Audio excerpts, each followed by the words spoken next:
We want to thank you all for coming. We want to, of course, give our acknowledgments to the dignitaries that are here: County Executive Cheryl D'Onofrio, Monroe County District Attorney Sandra Dorley, Monroe County Sheriff Patrick O'Flynn, Executive Deputy Commissioner of New York State Department of Criminal Justice Mike Green, New York State Trooper Field Commander Colonel Stephen Smith, President of Rochester City Council Loretta Scott, as well as any other council members that are here, Minority Leader of the Monroe County Legislature, Cindy Cayley, and fellow legislators, Rochester Deputy Mayor Dr. Cedric Alexander, Rochester Police Chief Michael Simonelli, and of course, Boys and Girls Club of Rochester Executive Director Dwayne Mahoney, who is hosting us here today. Let's give everyone a round of applause.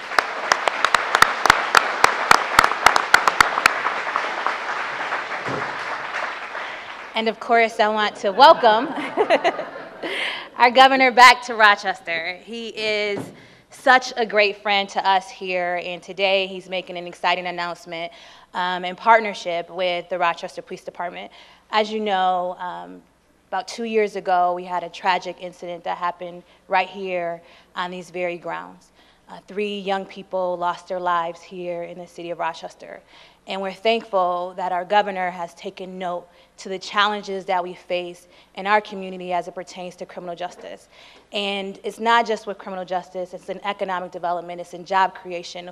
Whatever the issues are, we have a partner in Albany that recognizes that Rochester needs help, and he's putting his resources and his support with his team behind our city. And I'm so grateful to have a governor like Andrew Cuomo that is here once again to deliver on behalf of the citizens of Rochester. Please give him a warm round of applause.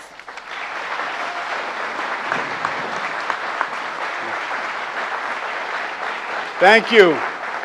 Thank you very much. It's my pleasure to be back in Rochester. I want to thank the mayor very much. She is an extraordinary leader, as you know. We do a lot together. And I tell you, every time I come, I feel like she's growing right in front of me. I don't know what it is. She's just getting taller and taller. She has done a great job all across the board. And from my point of view as governor, you know, I can only do for a city what the mayor allows us to do. I'm only as good as my partner. And in Mayor Lovely Warren, we have a phenomenal partner. So let's give her another round of applause.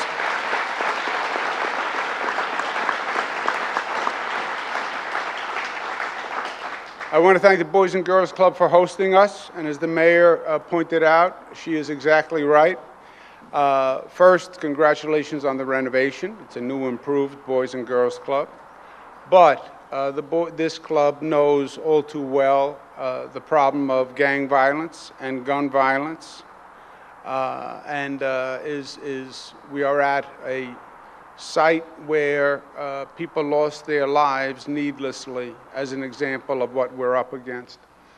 So I want to thank the Boys and Girls Club for having us. I also want to thank the men and women of law enforcement who are here today, who go out and do a great job every day. Let's give them a round of applause.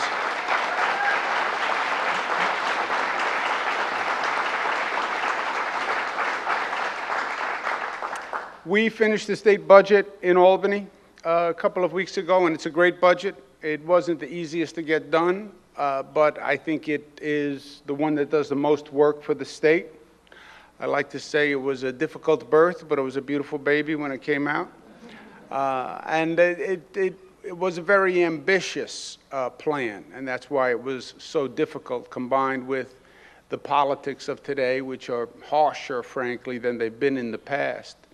But the budget does a lot of good, and it does a lot of good for Western New York and Rochester, a lot of economic development, money for small business, highest education funding in history.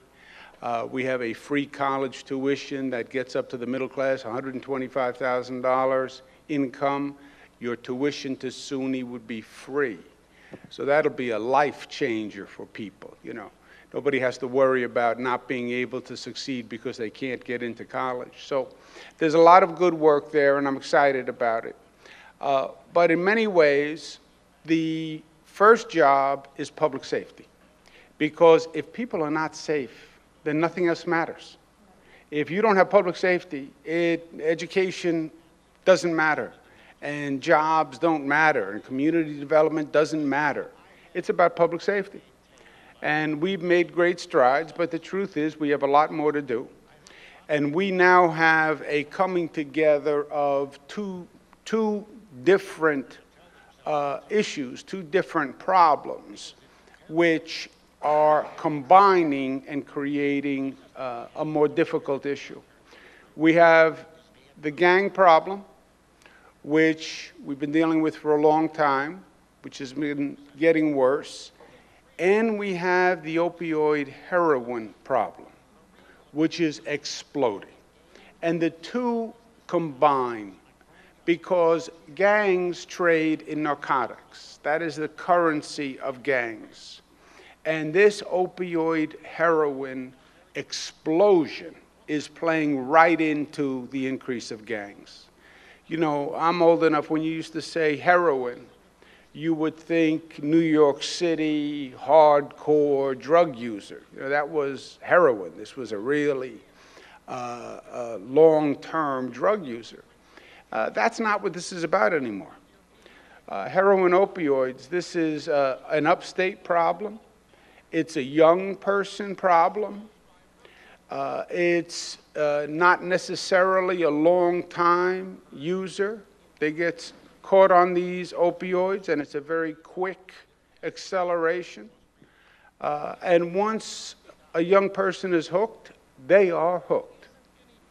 And we've been watching it grow, and it's growing exponentially. It's not just in New York. It is all across the country. Now, I'm proud that we have taken action as a state on both issues, on fighting gangs and on fighting opioids. And we're putting them together to have an even greater impact. The state is announcing an anti-gang high-intensity initiative that has several components, which we are looking forward to partnering with Rochester to make a real difference. First, there's an initiative we call the Gun Violence Elimination Program. And it is a evidence-based, data-based program that maps the hot spots of gang activity. You know, at one point, you have enough intelligence, enough data that you can map the gang activity, and you can get it down to a several block area, and that's where you can focus. We've had a lot of good luck with it in the past. It makes a lot of sense, but it's an initiative that we want to continue, and we want to continue with the city of Rochester, and we're going to give the city $1.74 million to advance that program and put that together.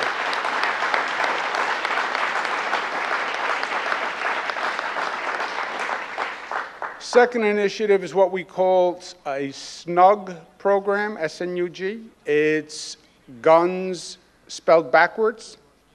And the point of these efforts are community-based intervention programs that say the best way to stop violence from doing harm is to stop the violence from occurring in the first place and do the intervention. A lot of times you have the intelligence to know what's going to happen, or you pick up information, you pick up rumors. You need community-based solutions where there is an intervention mechanism that can stop the trouble before it starts. And again, this is a tried and proven program that takes funding for community groups to actually get involved. Law enforcement is doing their part. We need the community groups to step in and do their part also, because they connect and communicate in a way nobody else can. And we're going to give the city of Rochester $500,000 to advance the Snug program.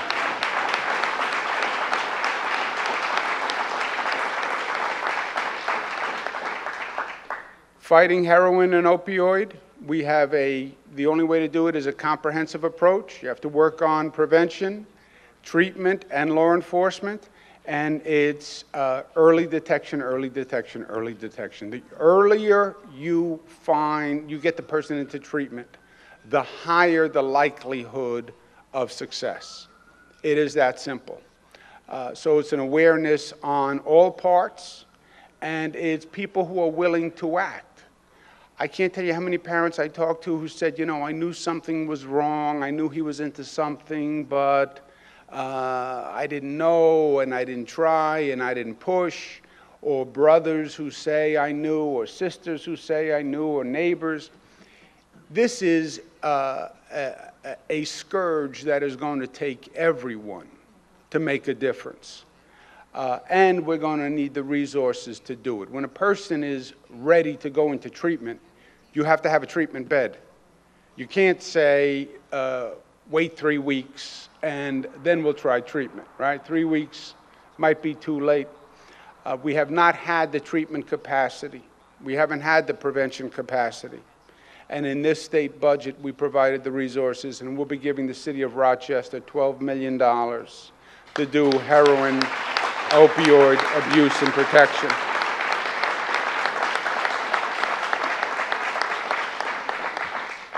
And then finally, the state police have been a partner with the Rochester Police in all the efforts, and it's a good partnership and an effective partnership. We're going to dedicate more state police resources, more intelligence gathering power in headquarters, more equipment, more electronic surveillance equipment, and more troopers on the ground. So the community sees law enforcement. They see a marked car, they see a person in uniform, and they know they're not alone. So we'll be adding another 10 troopers to this task force and to these areas to make a real difference. So,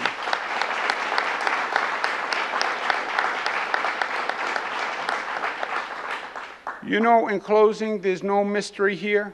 We've been up against gangs before. We've been up against drugs before. We've been up against difficult drugs before. Remember when crack came out? It spread like fire through dry grass. So we've seen the two come together. But we know it's a war that we can win. And we know if we provide the resources, we have the talent in law enforcement, we work with the community, so you have the community-based organizations also. You put that together, it's going to make a difference. And I'm pleased and proud to be part of the partnership, and I'm pleased that the state can come and bring a lot of the resources that Rochester needs to fight this fight. And it is a fight that we have to win. What has always disturbed me most about these gangs is they prey on the weakest, right? It's always in the poorer community. It's always in public housing. It's always where people can least afford it and least protect themselves. There's nothing cool about being a gang member. There's nothing glamorous about it. These are just common thugs who prey on people in their own community. That's what they're doing. They prey on the weak in their own community. And we're not going to let it happen. And with these resources and the talent of the men and women in law enforcement in Rochester and with the state police, we're going to make sure it stops. It's my pleasure to be here, and I want to thank the mayor once again for having me. Thank you.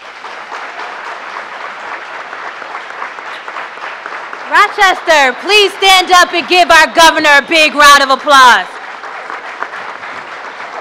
We are so thankful to have a governor who understands our challenges, who's willing to put the resources where we need the most. We will do this. We will clean up our streets, and we'll do it together. Please thank the men and women that we have in law enforcement, but most of all, thank Governor Cuomo for understanding the challenges that we have here and for delivering the resources on behalf of every citizen in our community. Thank you all for coming. Great.